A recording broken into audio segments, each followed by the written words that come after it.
Episode number 2। घर की पहली रात। अद्वैत की आवाज़ फ़ोन पर बहुत ठंडी थी। उसने मीरा से कहा था कि आज रात तुम हवेली वापस नहीं आओगी। मीरा के हाथ कांपने लगे। वो आईसीयू के बाहर बैठी थी और उसकी आंखों के सामने मां का चेहरा घूम रहा था। मीरा टूटती आवाज़ में बोली, लेकिन मैं कहाँ जाऊंगी? अद्वैत ने कहा, जहां मैं कहूंगा, और जो मैं कह रहा हूं वो सुनो। मीरा ने डरते हुए कहा, मुझे डर लग रहा है। अद्वैत ने 1 सेकंड की चुप्पी के बाद कहा, डर लगना चाहिए, क्योंकि अब जो खेल शुरू हुआ है उसमें आंसू काम नहीं आएंगे। मीरा के गाल पर आंसू उतर आए। वो बोली, मेरी मां को कुछ नहीं होना चाहिए। अद्वैत ने सिर्फ इतना कहा, नहीं होगा। लेकिन उसके नहीं होगा में भरोसा कम और हुक्म ज्यादा था। कुछ देर बाद अस्पताल के बाहर वही काली गाड़ी आकर रुकी। अद्वैत खुद उतरा। आज उसकी आंखों में गुस्सा था, लेकिन उस गुस्से की दिशा मीरा नहीं थी। जैसे कोई और है जिस पर वो टूटने वाला है। मीरा जैसे ही उठी, अद्वैत ने उसके हाथ से वो चूड़ी छीन ली जिसके अंदर धमकी वाला कागज था। उसने कागज पढ़ा और उसकी मुट्ठी भींच गई। फिर उसने मीरा को देखा और कहा, ये तुम्हें किसने दिया?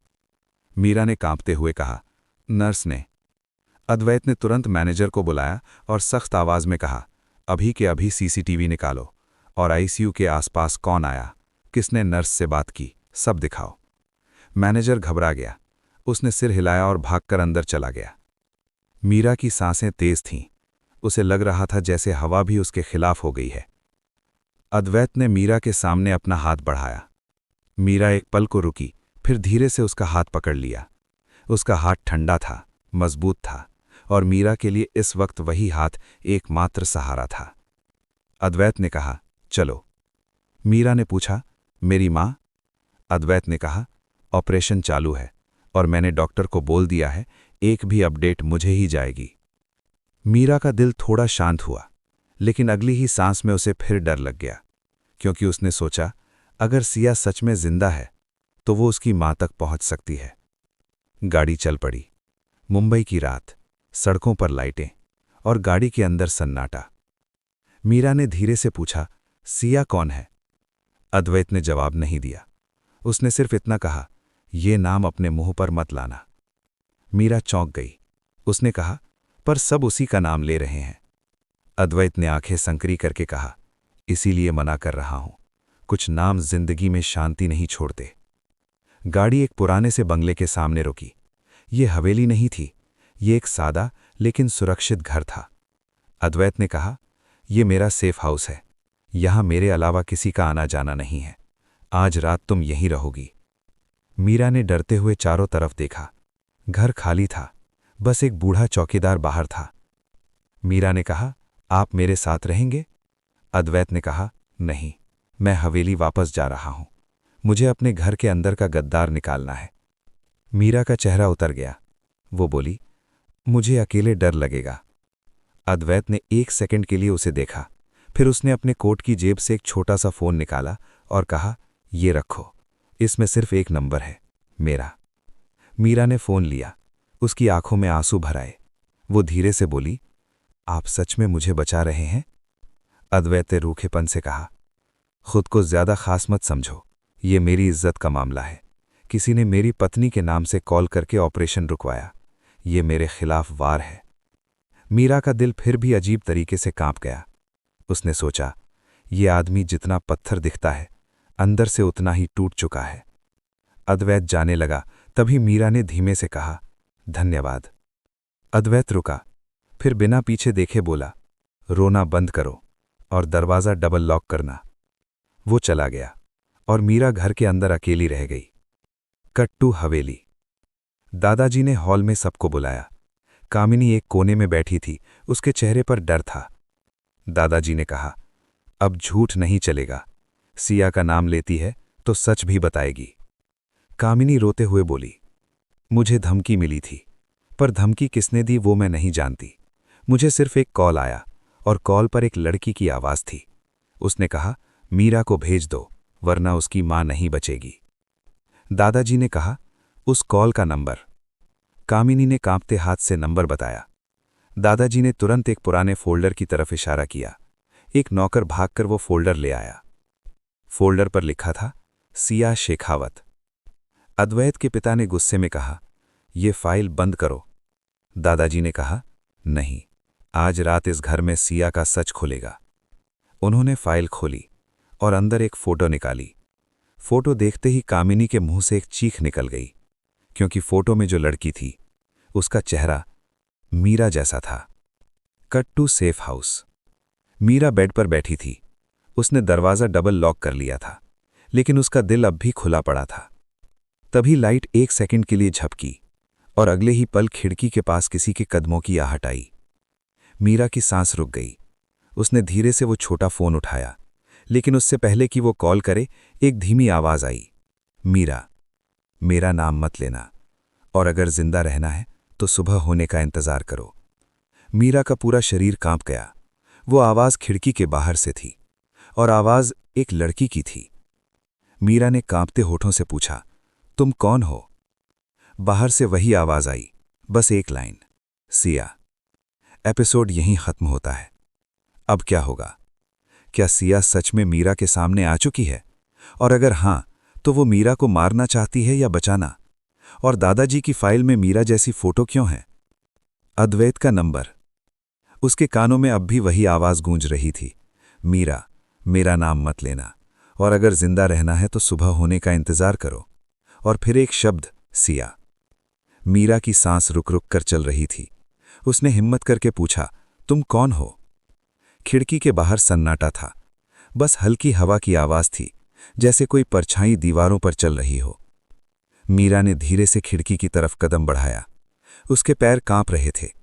उसने पर्दा हटाया, लेकिन बाहर अंधेरा था, कुछ दिख नहीं रहा था। तभी उसी अंधेरे में एक परछाई हिली। मीरा का दिल जोर से धड़क उठा, और अगले ही पल एक धीमी औरत की आवाज आई, "तुम यहां क्यों आई हो मीरा? ये घर तुम्हारा नहीं है। ये लोग तुम्हें चबाकर फेंक देंगे।" मीरा ने कांपते हुए कहा, "मैं मजबूर थी। मेरी मां अस्पताल में है और मुझे यहां भेजा गया।" परछाई एक पल को चुप रही, फिर उसने बहुत धीमे से कहा, "तुम्हें भेजा नहीं गया, तुम्हें लाया गया है।" मीरा की आंखें फैल गईं। वो बोली, "क्या मतलब?" परछाई ने कहा, "तुम अभी कुछ नहीं जानती, और जानोगी भी तो विश्वास नहीं कर पाओगी। बस इतना समझ लो, तुम्हारी मां की जान इस घर के एक राज की चाबी है।" मीरा का गला सूख गया। वो फुसफुसाई, "तुम मुझे क्यों डरा रही हो? और तुम हो कौन?" परछाई ने बहुत धीमे से कहा, "अगर मैं अपना चेहरा दिखा दूंगी तो तुम चीख दोगी, और तुम्हारी चीख सुनकर वो लोग जाग जाएंगे।" मीरा की आंखों में आंसू भर आए। वो बोली, "तुम सिया हो?" बाहर से आवाज आई, "हाँ, लेकिन याद रखना, मेरा नाम दोबारा मत लेना, क्योंकि इस घर में मेरा नाम मौत बुलाता है।" मीरा के होठ कांपने लगे। उसने कहा, "तुम जिंदा हो तो सब छुपा क्यों रहे हैं? और दादाजी तुम्हारे बारे में ऐसे क्यों?" परछाई ने बात काट दी, "दादाजी नहीं, अद्वैत। उसके अंदर जो जहर है वो मेरे नाम से ही जागता है।" मीरा सन्न रह गई। वो बोलने वाली थी, तभी परछाई ने कहा, "पीछे मत आना," और कदमों की आहट दूर होने लगी। मीरा ने दरवाज़ा खोलने की कोशिश की, लेकिन अद्वैत का कहा याद आ गया, डबल लॉक। वो वहीं रुक गई। उसकी आंखों से आंसू बह रहे थे। उधर हवेली में दादाजी ने वही फोल्डर खुला रखा था, सिया शेखावत। फाइल के अंदर फोटो थी, और फोटो में चेहरा मीरा जैसा। अद्वैत के पिता का गुस्सा बढ़ रहा था। वो बोले, "पापा, ये सब पुरानी बातें हैं, अब क्यों खोद रहे हो?" दादाजी ने भारी आवाज में कहा, "क्योंकि आज गलत बहू नहीं आई है, आज किस्मत वापस आई है।" अद्वैत उसी वक्त अंदर आया। उसकी आंखें लाल थीं, जैसे उसने पूरी रात सोचा ही ना हो। उसने फाइल देखी, और एक सेकंड में उसका चेहरा सख्त हो गया। उसने कहा, "ये फाइल बंद कीजिए।" दादाजी ने कहा, "नहीं, अब तू ही देख, ये फोटो।" अद्वैत ने फोटो उठाई। उसकी उंगलियां फोटो के किनारे पर कस गईं। उसने धीमे से कहा, "ये मीरा है।" दादाजी ने कहा, "और ये सिया है। सिया का ये फोटो 6 साल पुराना है, और अब तू खुद बता, दोनों एक जैसी क्यों हैं?" अद्वैत की आंखों में पहली बार डर उतरा। वो बोला, "ये नाम मत लीजिए।" दादाजी ने कहा, जब तक सच नहीं निकलेगा मैं नाम लेता रहूंगा। तभी दादाजी ने फाइल के अंदर से एक और कागज निकाला। वो अस्पताल की रिपोर्ट थी और ऊपर लिखा था डीएनए मैच पेंडिंग। अद्वैत ने चौंक कर पूछा, ये क्या है?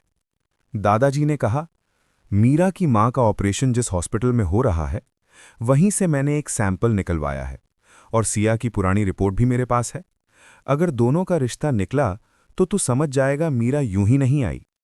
अद्वैत के चेहरे पर गुस्सा भी था और बेचैनी भी। वो धीमे से बोला, आप ये सब क्यों कर रहे हो? दादाजी ने कहा, क्योंकि जिस दिन सिया गई थी उस दिन हमारा घर भी मर गया था। उसी वक्त दादाजी ने कामिनी की तरफ देखा। कामिनी का चेहरा कांप रहा था। दादाजी ने कहा, अब तू बोलेगी, असली दुल्हन को किसने भगाया?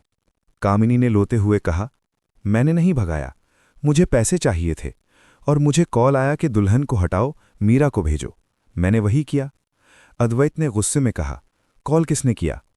कामिनी ने सिर हिलाकर कहा, नंबर प्राइवेट था लेकिन आवाज लड़की की थी और उसने एक लाइन बोली थी, मीरा को भेजो क्योंकि मीरा ही सही बहू है। ये सुनते ही अद्वैत का खून खौल उठा। उसने कहा, सही बहू? किसके लिए? मेरे लिए या इस हवेली के राज के लिए? कट्टू सेफ हाउस। मीरा अब भी खिड़की के पास खड़ी थी। उसे लग रहा था जैसे उसने किसी भूत से बात कर ली है। तभी कमरे के अंदर टेबल पर रखा एक पुराना सा बॉक्स उसके ध्यान में आया। उसने पहले नहीं देखा था। मीरा ने डरते हुए बॉक्स खोला। अंदर एक पुरानी डायरी थी और डायरी के पहले पन्ने पर लिखा था, सिया शेखावत। मीरा का सिर घूम गया। उसने पन्ने पलटे और बीच में एक फोटो गिर गई। फोटो में सिया थी और सिया के साथ मीरा की मां। मीरा की आंखें फट गईं।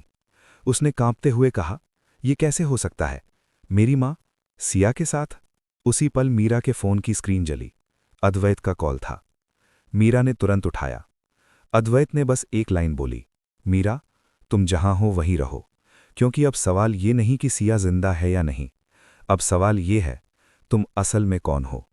मीरा के हाथ में वो फोटो थी, सिया और उसकी मां एक ही फ्रेम में। मीरा की आंखें फटी की फटी रह गईं।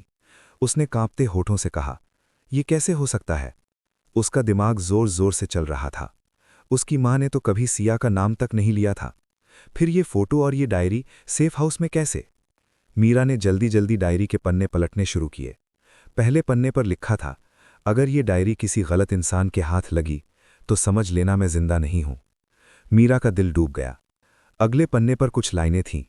सिया ने लिखा था कि शेखावत हवेली में प्यार नहीं, सौदे होते हैं, और जिसने भी सवाल पूछा उसे चुप करा दिया गया।